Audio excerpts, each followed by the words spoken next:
This week on the Pro Wrestling Podcast.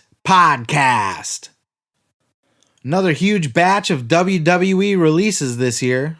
Chris Jericho shoots on the Wednesday Night Wars. I go on an epic rant about women wrestlers and their role in professional wrestling. And the New Day debates that age-old question. Would you rather eat a pile of shit or a dead body? I'm your host, Seth Grimes, and this is the Pro Wrestling Podcast.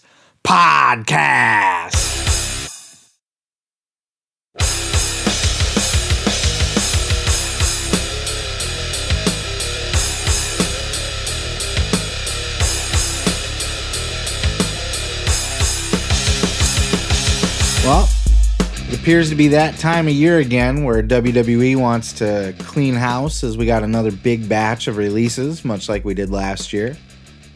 This year, 9 so far and counting. Samoa Joe has been released from WWE, along with Billy Kay and Peyton Royce, the Iiconics. Mickie James, legendary women's wrestler. Chelsea Green. Tucker. Poor Tucker. You saw that one coming as soon as they split up the team. You know Vince saw a little bit of money in Otis, at least a few bucks. As soon as he split up that team, man, Heavy Machinery, you knew Tucker's days were numbered. Kalisto got released. Bo Dallas, we haven't seen him in a long, long time. I was a big Bo believer of Bo. I liked a lot of what he did. I watched his NXT run. I appreciated what he was doing, and that sucks, but hey, is what it is. Wesley Blake as well got released. The reason given by Johnny Ace, according to Sean Ross Sapp. Budget cuts. We got to cut the budget. This, of course, after just signing a $1 billion deal with NBC Universal to be on the Peacock Network. This right smack in the middle of their $1 billion TV deal. This is a company that is making more money than they have ever made in their entire history.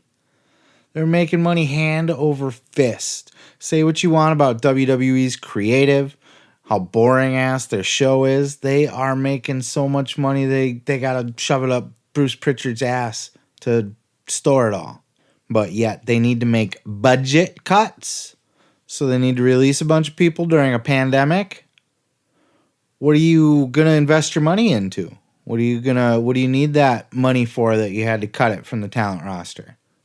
And I'm not even saying it's a bad thing that you had to cut talent, because any company needs to cut talent like that, or if you're a wrestling promotion, you need to do that once in a while. It's okay to clean house and get rid of people you're not using or people that aren't really coming along the way you'd like them to, yada, yada, yada. But then there's always big surprises on this list, like Samoa Joe, really? Not only was he amazing and believable in the ring, not only is he a veteran that can give a wealth of knowledge to the younger people, not only is he respected by his peers, but he's also good at commentating. He could be a good manager. Give him anything you want. He's going to knock it out of the park because he's Samoa fucking Joe. Budget cuts. Need to cut the budget. Need to save a few bucks. Things are getting tight around here. About to take the water coolers out again. Big ongoing story there. A lot of these people are going to find a new home. Samoa Joe, for one, obviously. Samoa Joe can pick where he wants to go, I'm sure. At this point, he could end up in New Japan. He would have some amazing fights over there. He could always go back to Impact. That was his home for the longest time. Or Ring of Honor, which was also his home for the longest time. Both would be happy to have him. Hopefully he ends up in AEW. I want to see him on, if he's not going to be in WWE, I still want to see him on the biggest stage that he can be on. I want him to be a star. I want him to be a household name still. I hope, AEW is going to pick up some of these people, and then Ring of Honor and New Japan and Impact will pick up the rest. Maybe not so much New Japan, but certainly Ring of Honor and Impact will dip their toe in this pool of talent. But certainly AEW would probably have this pick of the litter if it wanted. I hope, if I was AEW, here's what I would do. If I was AEW, I would immediately reach out to Samoa Joe, Let him know you're interested, and when he's able to negotiate, he might be now. I don't know if the 90-day non-compete bars him from negotiating a new contract. He just can't be on TV for any new brand within 90 days. So I would reach out to Samoa Joe right now. I would reach out to the Iiconics right now. I know some of you are maybe not a big fan of their wrestling or maybe not even a big fan of their act, but I think there is a lot of value in the Iiconics as a duo, especially with AEW's shoddy women's roster. You know, I think they could use an Iiconics. I think they should pick up Chelsea Green as well for the same reason. Fluff up that women's division.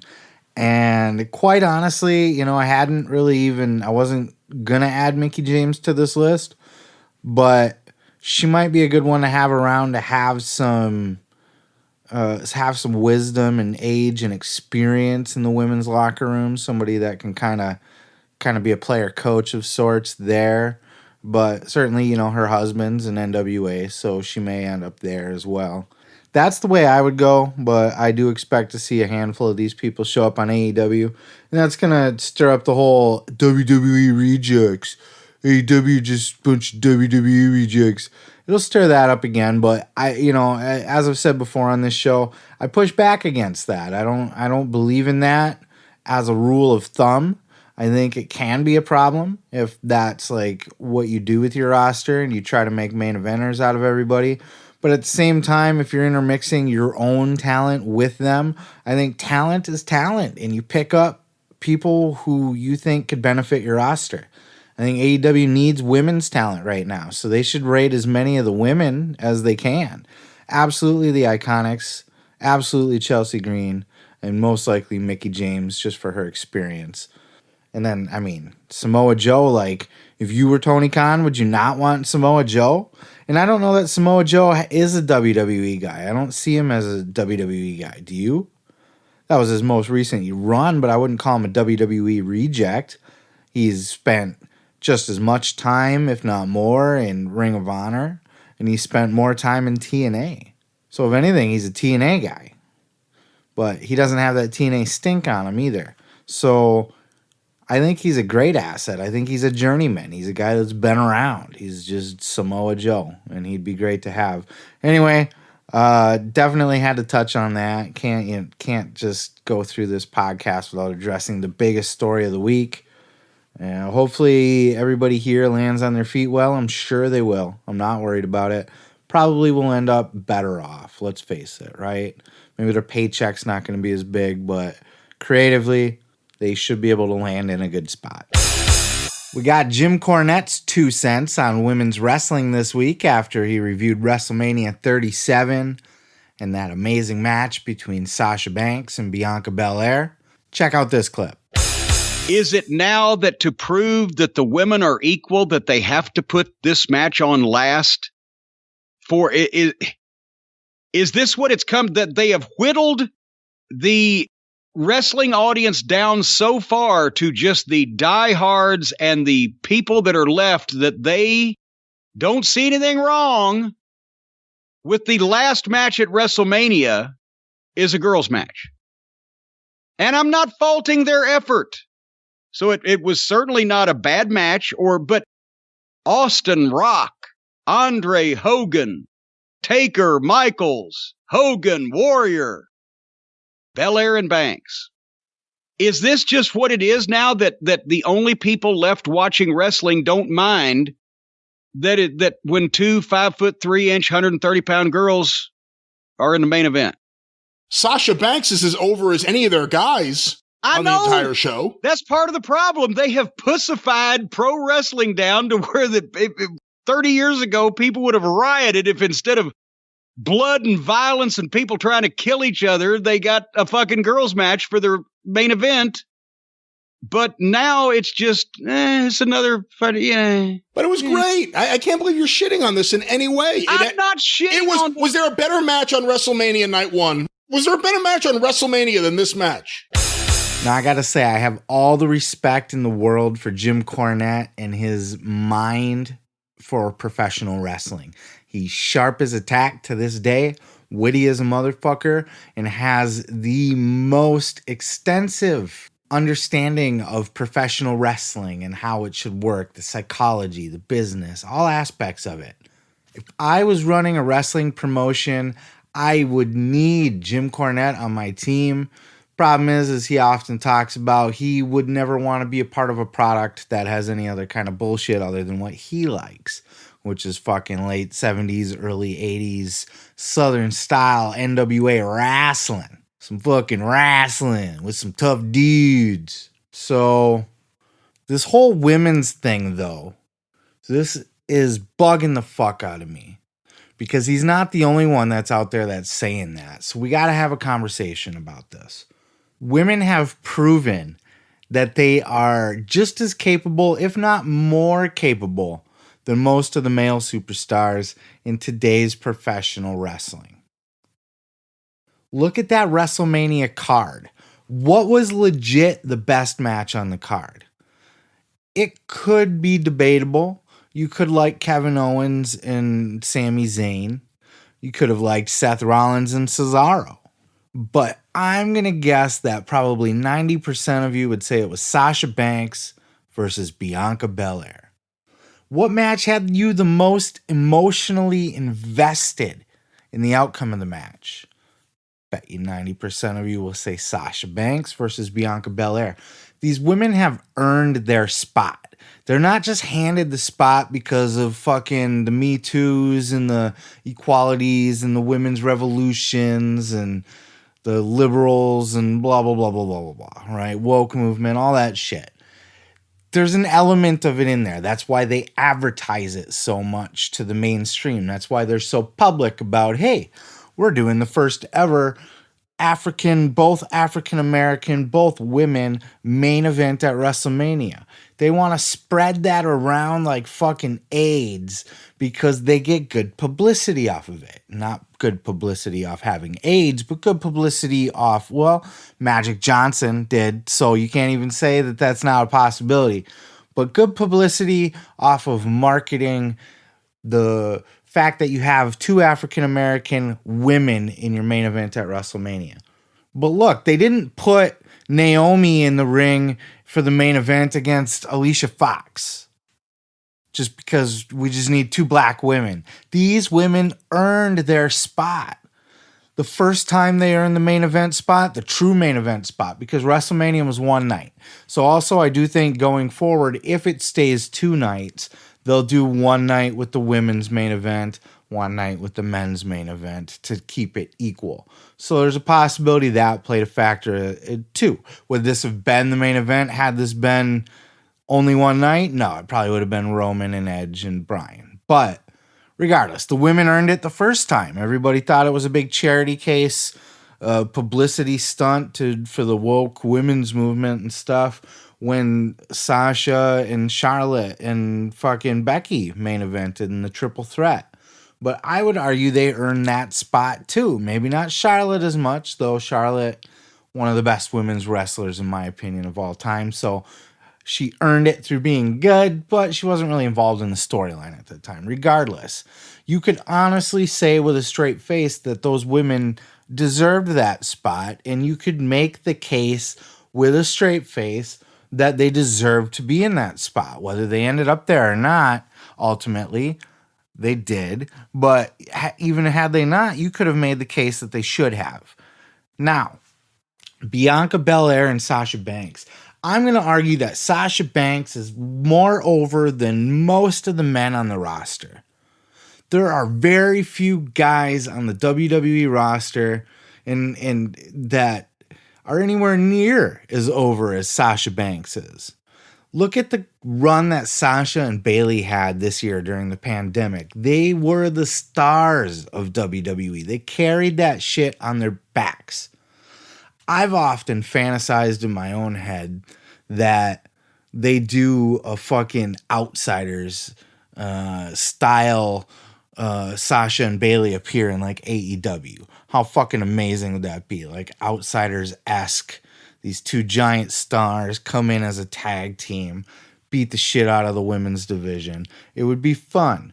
But I don't know that that'll ever happen when these guys are just, main eventing WrestleMania and shit. I'm sure that comes with a pretty hefty paycheck. Not only that, but the fame and the status that allows Sasha to be in the fucking Mandalorian. Seth Rollins isn't in Star Wars. Sasha Banks is in Star Wars.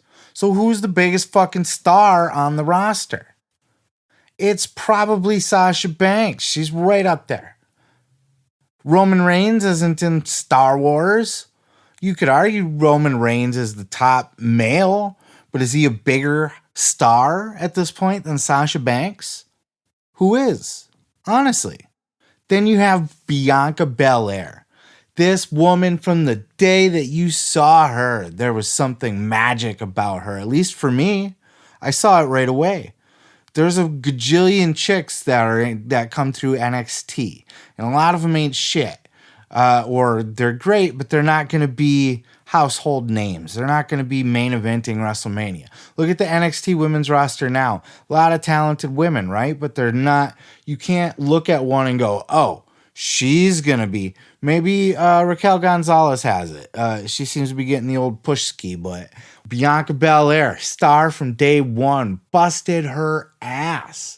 Has she put in as many dues as half the women's roster? No. But has she, half the women's roster isn't Bianca Belair either. She's a freak. She's a freak in nature. She's a freak athlete. She picks up on shit quick. She took to wrestling quicker. She has charisma coming out of her fucking eyebrows. You know what I mean? Like, she absolutely earned at least the opportunity to win a Royal Rumble and see what happens. If you really want to push like an up-and-comer, hard to think of better choices, especially in the women's division, who, if you're going to have a young up-and-comer win the women's Royal Rumble, it was Bianca's time. That's what I'm saying. She earned that spot. So Bianca and Sasha, and then you just pair them up. You just think about the two of them for a second, and you're like, oh man, I want to see that. You want to see that match. Just picturing the two of them staring each other down in your head before they ever touched. When you saw that match, that's a money match. You felt that. So there's one argument. The women earn their spot. Does WWE use it to their advantage to get good PR out of it? Abso-fucking-lutely they do. Of course. But are they just putting people that don't deserve it in that spot just to get that PR? No. These women earned it. Especially Sasha Banks. She's in the fucking Mandalorian. Do you understand? She's the next. She has the chance to be the next Rock, like the female Rock. Like a WWE woman that leaves WWE, becomes a fucking Hollywood megastar. She's already in Star Wars. She's already working for fucking Disney. That's as big as it gets. Who's to say that fucking Marvel Studios doesn't get a look at her and want to put her in the fucking Marvel movie to be a reoccurring superhero there? Absolutely possible. So that's one. Then the other thing, women have this stigma. They did the bra and panties gimmick for a while. And then before that, they were an attraction. Cornette says that in this podcast. Back in my day, women were an attraction. Well, yeah. And back in your day, it was okay to drive with no seatbelts. It was okay to smoke in front of your kids. It was okay to punch your wife a little bit if she acts up. Nobody's really going to look at you crooked. You could basically get away with drinking and driving unless you were swerving everywhere and crashing and killing people. The 70s and 80s were a pretty weird time in society where things were completely different than they are now. And it's not just that society changed, because that's the woke movement, and that's people trying to be more politically correct, and people trying to make everything, trying to get equality through force. And I'm not even saying that's wrong. That sounds bad, but equality is a main thing right now, and that's fine. I'm okay with that. And if you have 2 nights of WrestleMania, I kind of do believe that women should get the first night, men should get the next. You got a women's Royal Rumble and a men's Royal Rumble. Winner, main event, winner, main event. Boom, boom. Both of them get the main event WrestleMania if you're doing 2 nights. But besides the equality thing, women are just more integrated into society. Back in Cornette's day, what he's talking about, a lot of women still just were housewives. They just stayed home and shit. There was still a lot of carryover from the 50s, the 60s, and into the 70s. Besides during World War II time, women traditionally do not work. So they're just the housewife. You go home, you smack her around for not cleaning up the dishes properly or putting the wrong meat on your sandwich, and you fucking read your newspaper and make the bitch get you a beer, and that's life back then. That's not life now. And that's a societal change that's not just driven by the woke movement. Women are just more active in society now. They're working more. They're in positions of leadership more. They're politics. They're bosses. They're everywhere. They're doing everything that men do already. Then you look at sports. Another thing Cornette in this episode kept comparing the fucking women's division of WWE to the WNBA compared to the NBA. And that's not apples to apples. That's apples to fucking oranges. You're comparing 2 different things. What you need to compare it to is apples to apples, and that's UFC. And Dana White was very outspoken against having women fight for the longest fucking time. He was against it. He wanted nothing to do with it. People don't want to see women get beat up, he said, beat each other up. And they're just not going to have the same kind of quality fights as men do. Men, big, tough, burly men. Rah. But the UFC, Ronda Rousey came along and changed the fucking game forever. She changed Dana White's mind, opened up the door to the UFC for the women's divisions that they have now, and the women's fights are just as good to watch as the men's. They go out there and they step up and they kick each other's ass. They don't go out there and just powder puff each other. Oh, we're women, we're going to slap fight and pull each other's hair and shit. They don't do that. They don't do that. They fight and they kick each other's ass. That fucking one fight with Johan in Ming, I don't remember her name, but the contusions on the forehead, the swelling foreheads, they looked like Frankensteins and shit. Busted each other up. One of the best fights you will ever see in UFC, period, let alone a women's fight. And Ronda Rousey kicked open that door. Not only did she kick open the door for being the best at that time, she was showing up pretty quick as the division evolved. But when she came in, man, she was killing people. She was a monster. And that led her to become a household name. Now she's mainstream. Now she's pop culture. She's broken that door down for everybody. And it took a few years after that, but WWE slowly followed. Changed the Divas title to the women's title again. And little things like that. But that was Ronda Rousey. And even back in the Divas day, well, this was even before the Divas day. This is still when it was for the women's title, technically. When Lita and Trish Stratus had that killer Raw main event. But then they went through this whole bra and panties era, which damn near killed it. But now when a Ronda Rousey came through, she changed the game for everybody. She gave legitimacy to women in combat sports.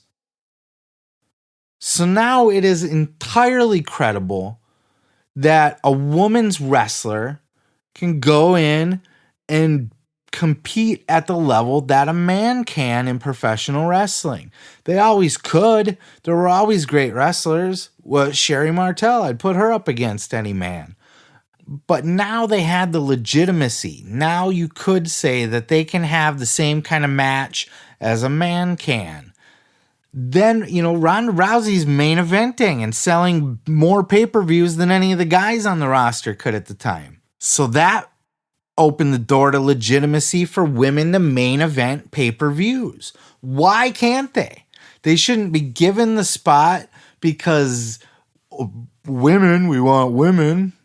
They should get the opportunity to earn the spot like anybody else on the roster. And if they do earn the spot and they are the best and the biggest thing that people want to see at that time, then give them the goddamn main event and don't treat it like it's a fucking spectacle. You know, back in Cornette's days, you had the men's normal wrestling, then you threw in a midget wrestling match or a little people wrestling match if you're sensitive to that. But it was midget wrestling at the time.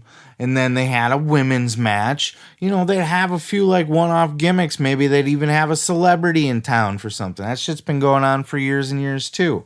Not necessarily wrestling, but just being part of the product.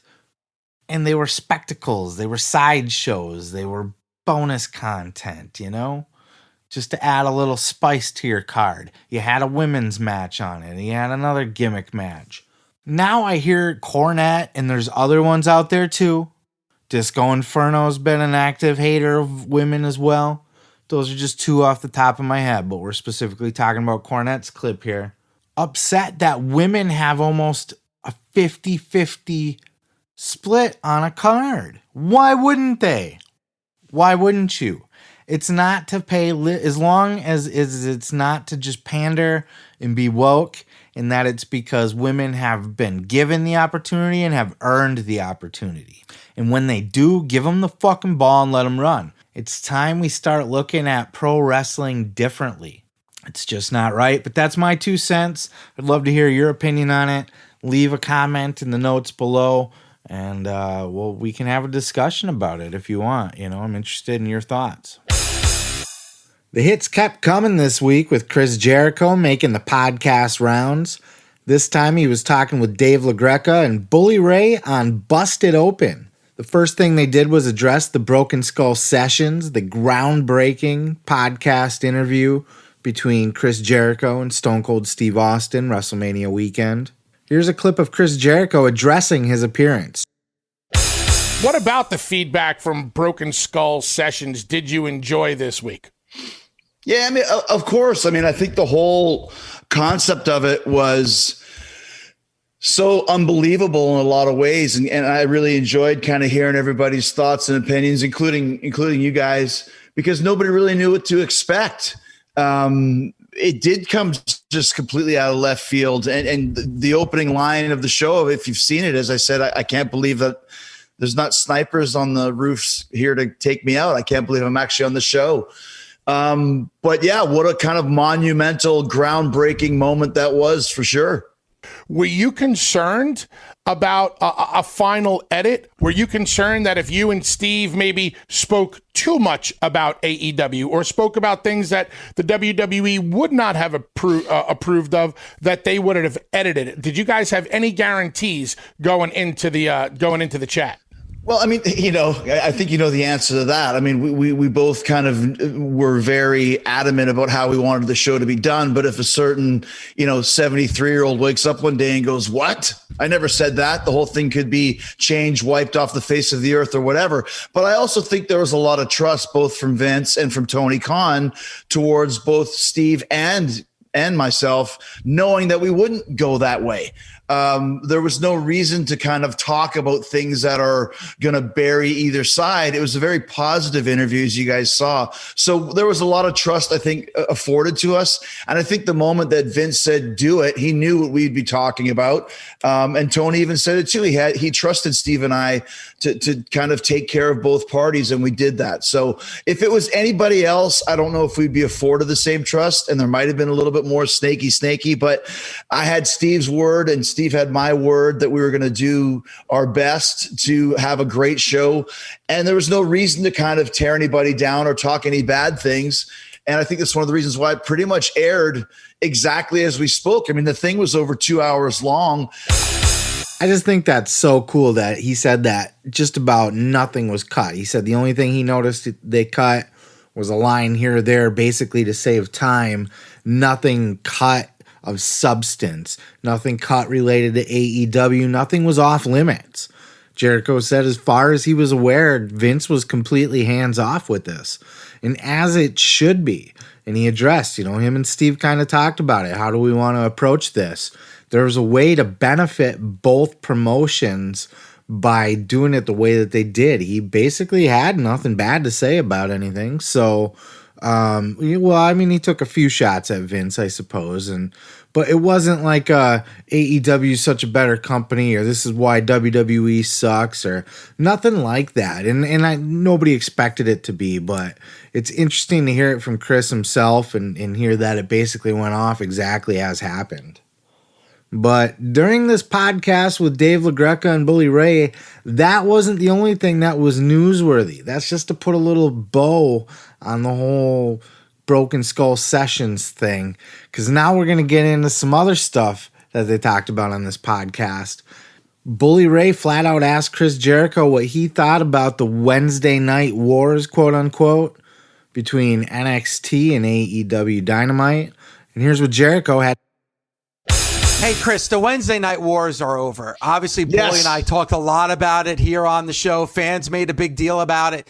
Like, what's the feel about it in the locker room? Is there that feel of victory? Hey, you took a WWE product and made them switch nights? Is there a feel of that within AEW? I don't think that there's like, we didn't, pop a little bit of the bubbly and have a celebration backstage and have cake and whatever. But I mean, this war was decided months ago. And once again, this is not a war that we asked for or a war that we created. It's just WWE doing what they do. And they lost, handily. They got beaten bad. And yes, it's good that they have, they had to move because of the NHL and all these other ideas, but it's just good for them to move anyways. They'll do better not worrying about what our ratings are.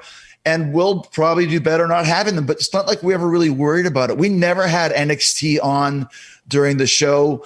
We never knew what segments were going up against next, what segments are going up against which, or what was going on. We just did our show. It's not entirely true that WWE picked that fight with AEW. They did by choosing to put NXT on the USA Network, but Wednesday night was already NXT's night. I think a lot of people forget that. Wednesday night, NXT was already on the WWE Network. It was on the WWE Network every single Wednesday. So Wednesday night was already NXT's night. When AEW went on Wednesday night, they were going head-to-head with the WWE Network. So all the WWE did was put it on TV. They evened the playing field, so to speak. They made it available to just as many people who don't have the network, all that shit, as to who have it with AEW to watch AEW. So all they were doing was evening the playing field there. And then it was a fair ball game, and at that point, AEW did beat NXT in the ratings, but barely. And I know there's people that are going to say, well, they did beat AEW legitimately a couple times. And this last rating is what I'm going to talk about here. Obviously, that is legitimate, that NXT won the ratings war for the last night head-to-head, but it was also fucking TakeOver, so fuck off. Walter versus Ciampa, you can't, what are you going to do? So, of course. But other than that, AEW did win that war. So, if you want to call it a war, if you want to say that whatever side chose to pick, because AEW wasn't predatory when they chose Wednesday night either. They actually filed a trademark for Tuesday nights. But it was TNT that decided Wednesday would probably be a better night for it. So they went with what the network wanted because it's on their fucking network. So the Wednesday night wars were born. But regardless of how or why it played out, in WWE, there's also a misconception that NXT is leaving Wednesday night because they got their ass kicked by AEW. That's also not the case. NXT is leaving because USA is gonna put hockey on that night now. And I suppose you could say, well, they're choosing to put hockey on Wednesday night instead of NXT because it's going to do better than NXT. Sure.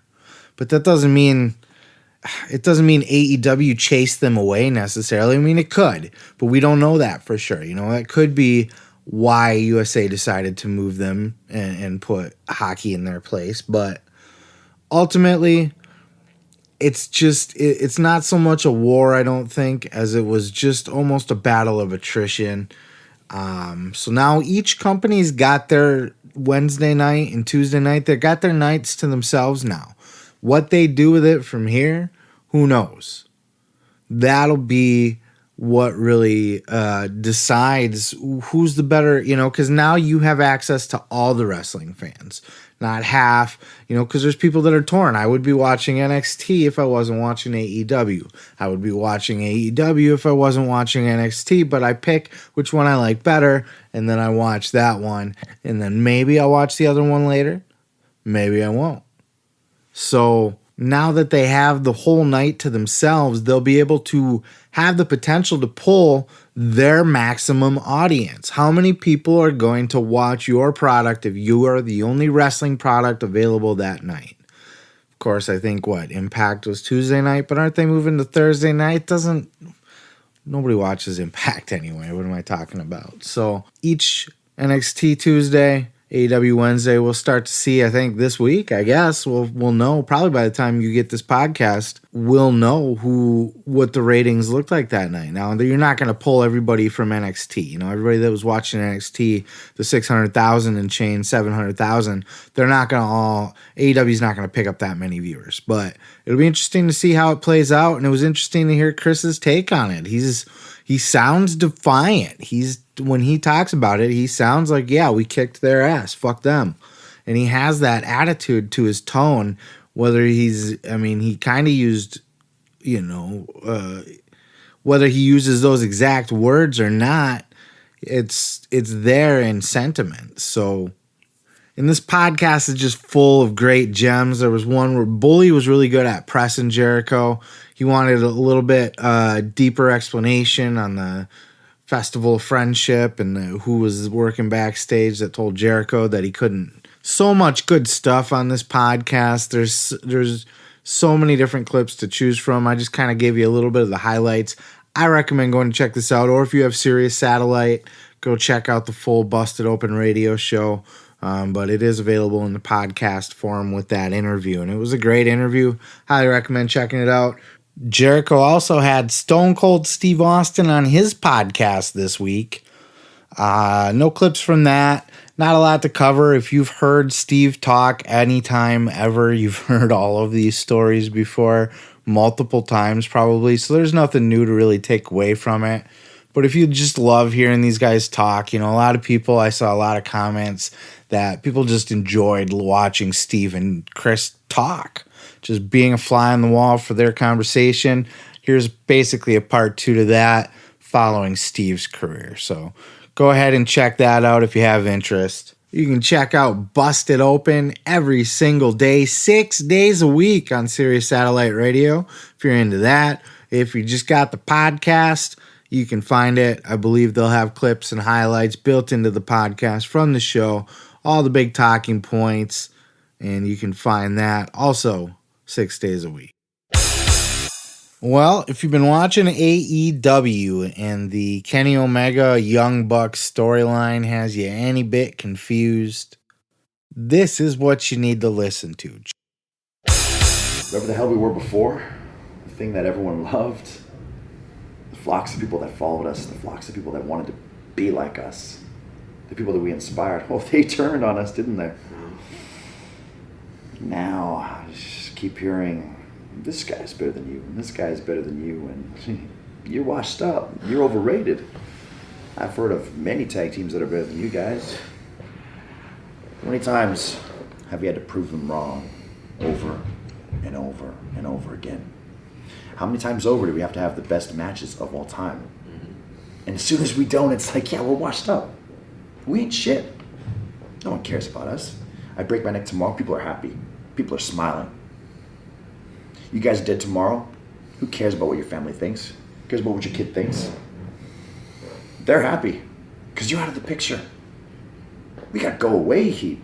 People don't like us anymore. People don't care about us. They don't care about our well-being. They want us out of business. They want our promotion out of business. And that's actually why I'm most glad that we're together. And I've changed a lot. I've changed the world, and to do that, I had to change myself. maybe I don't like that person so much, but as long as I got you guys, I'm fine with that. That clip from Being the Elite this week. And this is the kind of promo that doesn't need to be going on Being the Elite. This needs to be going on AEW. I get Being the Elite. It's more than just a skit show. It's their life's vlog at the same time, and they're telling the story of their journey. But this is what the on-air TV needs, and maybe we'll get that this week. And maybe I'll be surprised, and they'll make sense of it that way. But this is the real reason, and this is something that the fans can get behind. And if it was this playing out on AEW TV, Kenny Omega and the Young Bucks would get the fans behind them, really. They'd get the cool guy, like the cool bad guy, the cool heels, the over heels, right? Like the NWO style, Bullet Club style. They would get that if they were to play this story out, because it's something that you can empathize with. You as a viewer, us as viewers can relate to the fact that these guys are homies. They're friends. They're brothers. They're family. They've been together through it all, and they made this journey together. And this is what and everything Kenny Omega was saying about, if I get crippled tomorrow, they'll be happy about it, or however he worded that. They don't care about us. They want our promotion to die.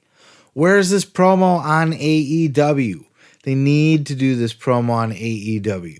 And because I am recording this particular clip before AEW Dynamite airs, I will jump in and fucking amend this here in editing if that's the case. But if not, then I strongly feel that this show, that Dynamite, is missing this story.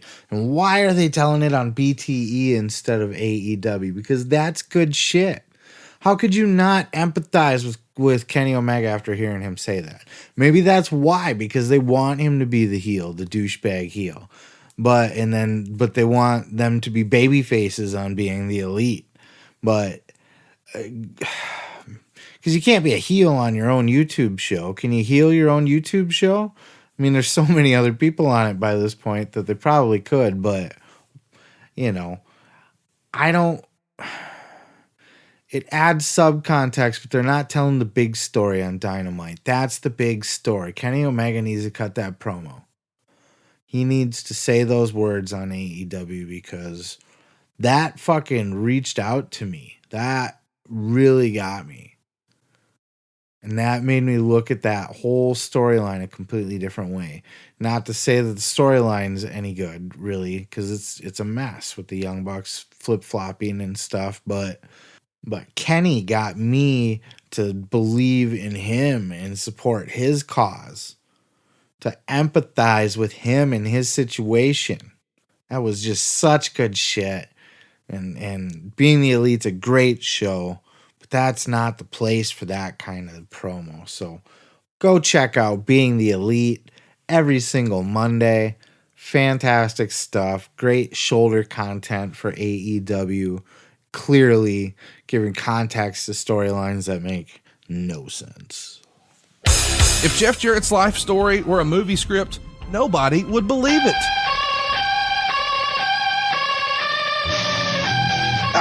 Conrad, welcome to my world. Hear my story like you've never heard it before, unfiltered and uncensored for the very first time.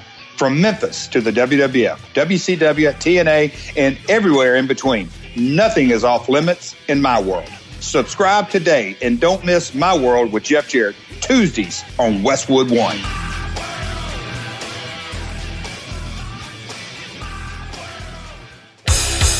Oh, that's right. You heard that correctly. Jeff motherfucking Jarrett, double J, that's JEFFJARRET.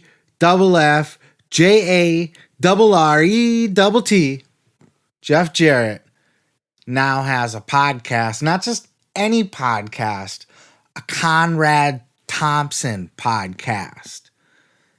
Now, you may be thinking the market may be cornered with the Conrad Thompson podcast. You yourself are overwhelmed with Conrad Thompson podcast.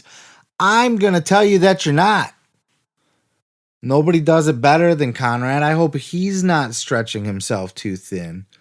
He now has more podcasts than he has days in the week. He's got his shoot job, the mortgage guy, right?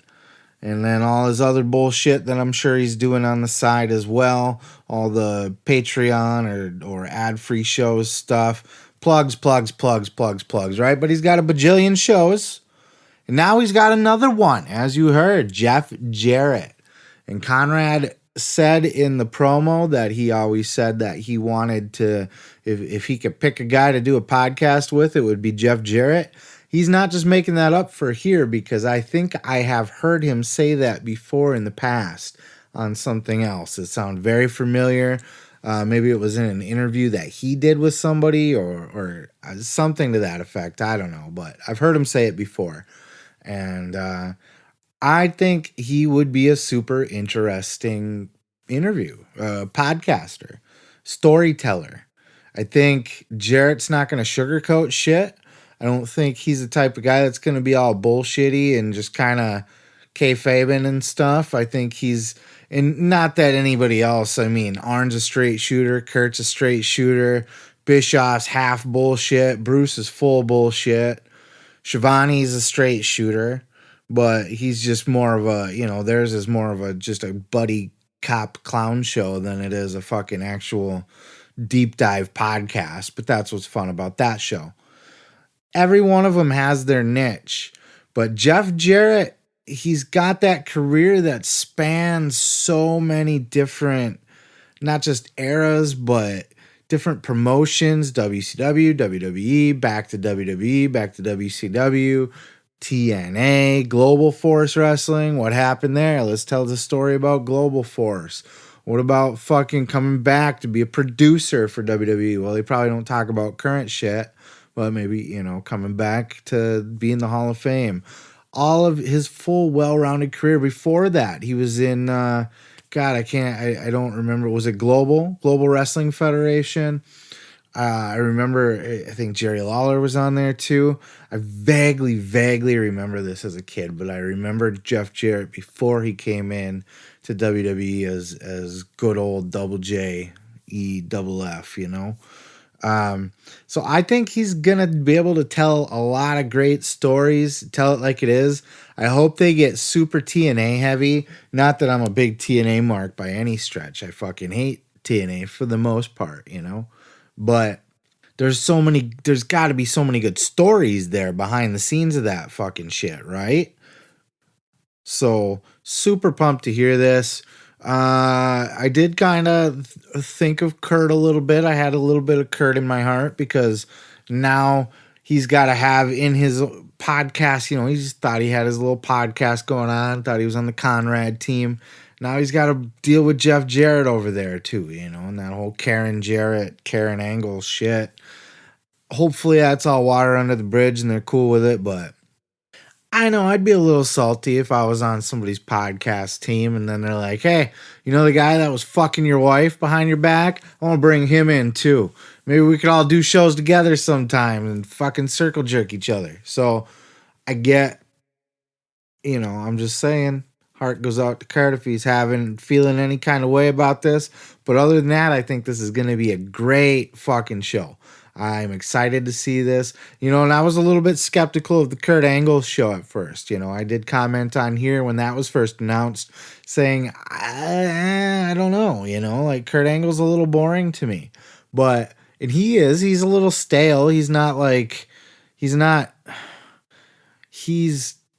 honest and he's not afraid to talk negatively about himself either. He's so self-aware of situations that it makes for good storytelling. It's not going to be the same type of entertaining show that you're going to get with a Bruce Pritchard or a Tony Schiavone, or even, halfway with Bischoff. But I'm excited to see it. I'm excited to listen to it, hear the stories that Jeff has to tell, and I hope that Conrad isn't stretching himself too thin, though he could He could stand to be a little thinner, if you know what I mean. Okay, that was stupid. Anyway, moving on. The Total Package Lex Luger made a rare appearance in the podcast world on X-Pac's Pro Wrestling for Life podcast. His new podcast that he has now, the X-Pac 12361, is done. He's now doing Pro Wrestling for Life. He's got Nick Hausman co-hosting with him, so brings a little bit more of a host sound to it because, of course, Waltman is great as he is more of a conversationalist, not a host. He had Luger on, and they had a great conversation. Apparently, they were pretty good friends. That's not something that I knew, but apparently they were good friends and riding buddies at one point. So they had a really good conversation. There was a lot of I had like a few clips picked out from this that I wanted to use. So I just recommend listening to the whole thing. But I do want to show you this clip here where Waltman and Luger were talking about when Luger made the jump over to WCW during the Monday Night Wars, when he made that surprise appearance on the very first episode of Nitro. Check this.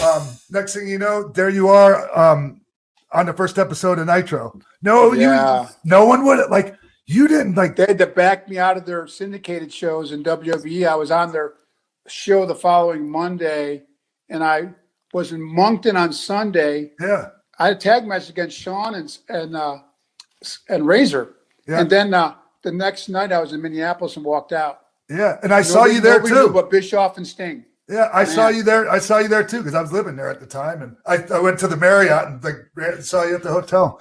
I was happy for you. Yeah, it was. Yeah. I had some misgivings at the time because the way I had to leave without giving notice, and I had such a good relationship with Vince.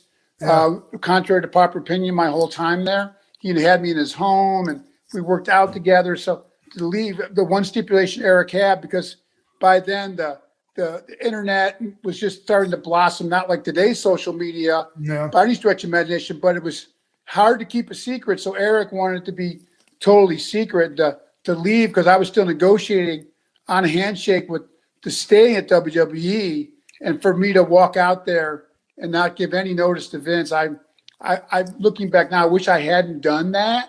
I did what I thought was best at the time for my career, me, myself, and I. But hopefully if I'd done it again, I wouldn't have done that to Vince. I even back then felt really bad about that. It's just, but like looking at the situation, Lex, like, would it have worked if you'd have told him? Well, no, but it would have been the right thing to do. You're right. I mean, one of my mentors tells me, Lex, there's never a right time to do the wrong thing. There's never a wrong time to do the right thing. So I would hope now, if I could do it again, that I would have done it the right way and just said, Eric, if you don't want to bring me in, I'll just re-sign with WWE and whatever storylines you have for me there, I'll renew for 2 or 3 years. But I'd have to give my notice. I wish Luger would have talked about why he made the decision to make the jump. He says he kind of regrets it, or at least regrets doing it the way that he did.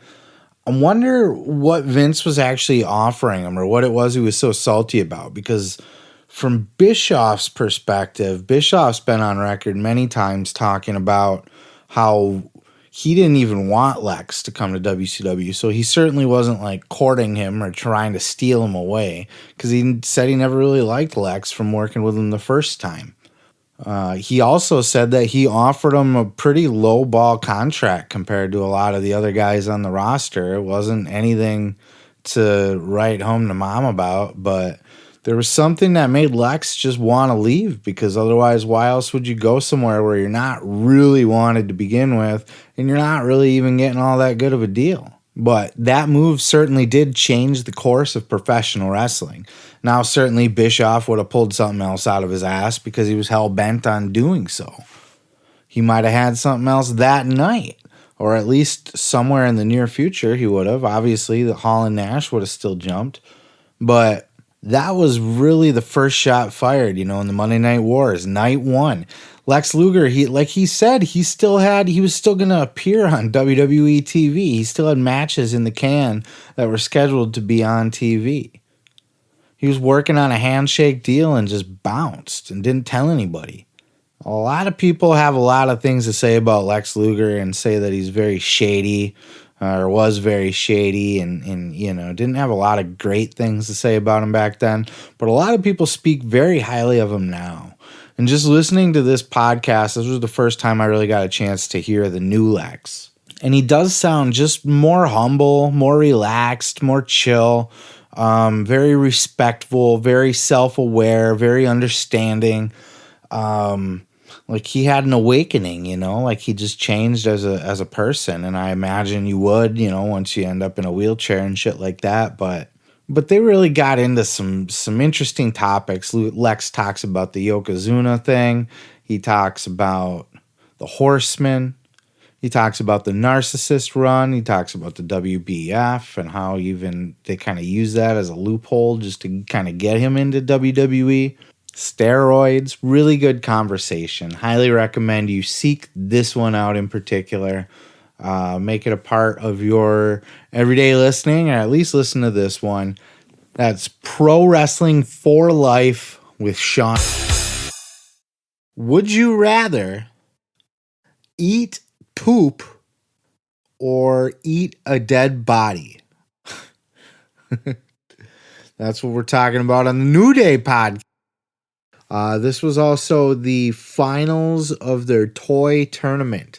They've been doing a March Madness style, 64 toy, best toy ever tournament. Very controversial. A lot of the toys entered into the tournament are controversial. A lot of toys left off of the list are controversial as well. Very controversial, very heated debates that this caused. A lot of arguments, a lot of dissension within the ranks of the New Day over which could be the better toy, this or that. And it's been going on for 4 parts, but we finally got the finale. And this, and worth every inch of it. If you haven't listened to this podcast, if you haven't listened to the New Day podcast or haven't listened lately, listen to all 4 of these podcasts. You have to have this tournament play out. I'm going to spoil it for you.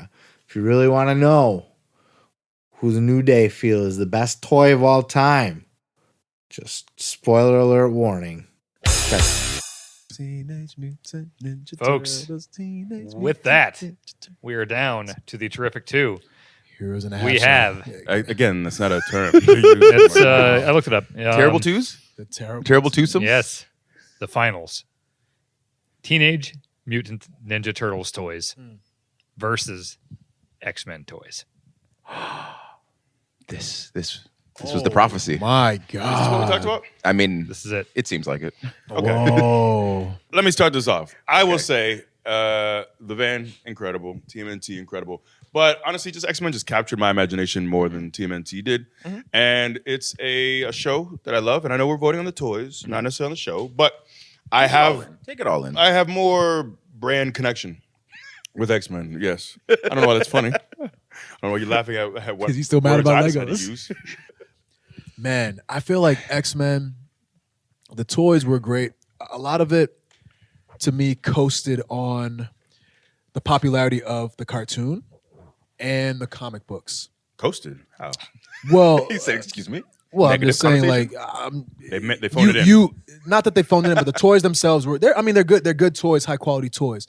But the reason that I bought an X-Men toy, I don't know. I'm making the same argument that I could for Ninja Turtles, but I'm saying, like, I got more fulfillment out of like the actual X-Men toy because I saw it on TV, as opposed to the Ninja Turtle toys, which were like really, really like cool toys. We talked about the Technodrome and the van, like the versatility of the van. I can't think of it off the top of my head right now, and it might be me. I can't think of a single toy from the X-Men franchise that did as much as even that van. No. Or even like the Krang figure. No. Or the Technodrome. No. Or the sewer. You know No. what I mean? Like, I can't think of a single one. And I know I got a lot of joy out of the X-Men toys. I know I did. Mm-hmm. They belong here in the finals, of course. I got to go with Teenage Mutant Ninja Turtles, man. Bro, Usagi Yojimbo, you know what I'm saying? Leatherhead. So it's hands down is Turtles for me. God. For some reason, I always go to, and this is a weird reason, I always go to when they had the trench coat ones. Yeah. Because that was always so funny to me because it was such a ridiculous disguise. Like, Yeah. oh, you're fine. You got a hat and trench coat. I don't see your green legs or your green face or Giant your green feet. three-fingered hands. What are you doing? Okay. Well, we have a winner. The winner, Ninja Turtles. Yeah. the greatest toy of all time, Teenage Mutant Ninja Turtles toys. Right. It really is Ninja Turtle toys, though, isn't it? I think the toughest debate would be Ninja Turtle toys versus Legos. Ninja Turtles did win that particular round, but I would say I would still make a strong argument for Legos, but you're not wrong if you do pick Ninja Turtles. Ninja Turtles were a fantastic toy. They were well made. They made different versions. You didn't just get the 4 turtles. You got the fucking all the different variations of the turtles, the samurai turtles, the fucking baseball turtles. They got wrestling ones now. All of that is what makes the turtle toys, to me, the best toy ever. I would agree with them, but you could argue Legos, and I don't know that I could say that you were wrong 100%. That's the toughest battle for me right there, but super fun show, fun to listen to. Glad we finally got a conclusion to this, and I can move on with my goddamn life. On the Arn podcast this week is a perfect example of why I think Arn's podcast is fucking fantastic. Some of you think that Arn is just some old, balding, fat, boring old man with his dry, southern fucking voice, slower than Miss Daisy. But I beg to differ. Here is a clip from this week's show, Ask Arn Anything, where he talks about what happens when a wrestler shits their pants in the middle of a match. Check this out. I've talked to Rick before about, he got a little older and he had an accident here or there. And he told me that maybe his most famous moment like that, he's wrestling Steamboat wearing pink tights, takes a big body slam, filled the pink tights. And everybody in the front few rows knew exactly what was happening. Steamboat said, "Let's go home." And he said, No, we're going Broadway. Finished the match with a load in his drawers. Did you ever have an unfortunate situation where you evacuated too early? We'd have went home whether he wanted to or not. That'd have been me.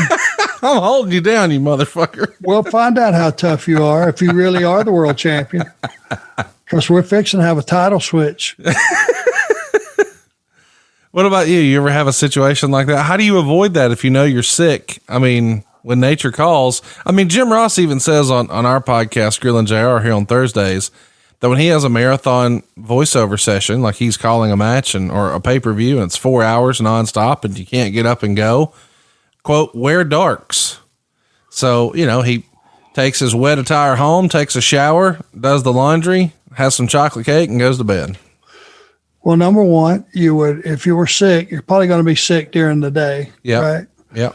Don't eat nothing. Get everything out of your stomach. So you go to the ring with an empty stomach. And you wear black tights and black undertights. I just hope for the best. And if you feel like you're getting that cramping in your stomach, guess what?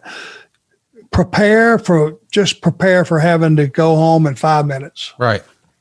And you already know how you're going to get there. So it's just not a total cluster. And have a plan B, and you just get in there and they get the short version of you that night. That's probably better than them having to sit there and watch the Hershey squirts engulf the middle of the ring in a semicircle. Can you imagine, like, he goes to the top rope and you're going to do that old silly, he can't make it, I'm going to power slam him off the top, and he splats and it just splatters. Like, dude, what the fuck are we doing? We got to make better choices in our life. That's legit funny right there. That's a laugh out loud fucking moment right there. And he's just shooting from the hip. This is why I love Arn Anderson. He's funny as fuck. Tells great stories, honest as shit. And you know what? Yeah, man, just imagine wrestling somebody with shit in their pants. Okay, you pick somebody up, you slam them down, and just, all of a sudden, dude, you got a mess on your hand. Are you going home? You gonna try to wrap this shit up right here? I think, and Arn went on to talk about what happens, like if you got the flu or something, how you kind of, you make sure you don't eat anything all day. Yeah. wear your black gear and maybe double, triple bag it, and you have a short match instead of a long match, and have a plan B if you shit yourself and you got to go home right now. It's good prep, but and you know, these guys work sick all the time, so it's definitely a thing. Just imagine, you know, you've been sick where you're just shitting yourself all day long, all day, the watery, drippy shits, you know, the power splash spray shits. Just imagine that, and you got to go out and defend the world championship in your pink tights. You know what I'm saying? So, fun stories. This is the what's cool about professional wrestling. Just these little things. Guys shitting their pants and just continuing to work a match. Ric Flair, no way, we're going Broadway. We're going to go a full hour, just fucking shit or no shit. We're having this match. Oh, man. Just imagine, like, and what I would want to do is I would want to take it outside the ring. You know, I would want to go do a little bit around the crowd, you know. Maybe smash his face around the railing a little bit, lay him up against the railing, give him a few chops there, maybe throw him over the railing, give the front row something to bring home with him, you know, give him something to remember the show by, truly. But yeah, I mean, you could have some fun with it if you were really fucked in the head, but hey, man, shit happens when you're wrestling a match, right? Shit happens. But that's all I got to say about that. Just wanted to share that fun little clip with you as a good reason to seek out and make time for the ARN podcast every single Tuesday. Just check the podcast feed. It'll be right there. It's got the red hand throwing up the 4.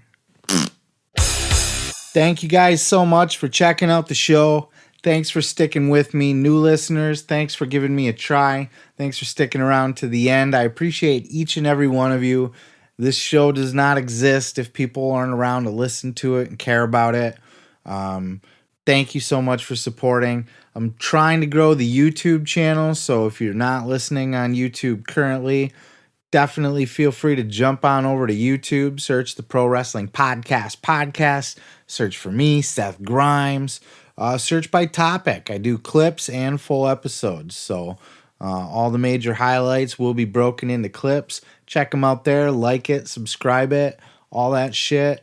Follow on your podcast feed if you haven't yet. If this is your first time, subscribe to my podcast feed, follow it, whatever they ask you to do. Follow me on social media at Seth Grimes Media. Don't forget to check out my show each and every Sunday. It drops, recapping the week's highlights in podcasts and shoot interviews and everything going on outside the ring, right? There's a million podcasts that talk about what's going on inside the ring. Mine talks about what's going on outside the ring. Lots to cover, lots of highlights, let you know what to listen to, what not to listen to, what sucks, what you don't need to worry about.